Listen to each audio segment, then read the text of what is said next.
aunque su padre ni en fotos me quiere. Aquí en compañía del ciudadano alcalde en el municipio Libertador, verificando, inspeccionando esta obra que fue un compromiso adquirido por el ciudadano presidente de la República, el ciudadano ministro, el ciudadano gobernador, para sanear estos espacios. Hoy nos encontramos aquí viendo la realidad de un 70% de avance de esta obra, que es un compromiso que teníamos nosotros con toda esta comunidad, que ya tenía el clamor de más de 30 años sufriendo todos los que eran los empaños de la contaminación en este espacio.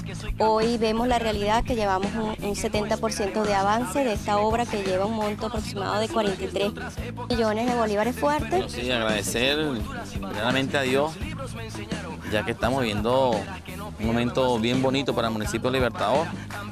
Hoy estamos parados en un lugar donde se generaba un humo que es el asesino mayor del municipio de Libertador. Mientras nuestros habitantes duermen, este humo del vertedero de Las Vegas penetra nuestras ventanas y nos iba envenenando poco a poco. Ya tenemos 3 meses que nos vimos ese humo, gracias a la directora del ambiente Carmen Carnata, gracias a nuestro gobernador Tarek El Aizami y por supuesto a nuestro presidente chavista, obrero, Nicolás Maduro. Nosotros aquí, un trabajo conjunto, aquí me encuentro también con mis 33 UH del municipio de Libertador, 33 UH chavistas comprometidas con el ambiente, con el progreso de este municipio de Libertador.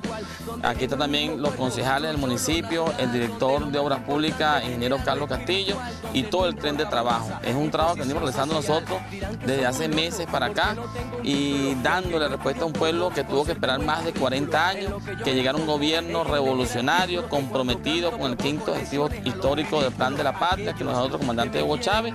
Hoy es una realidad.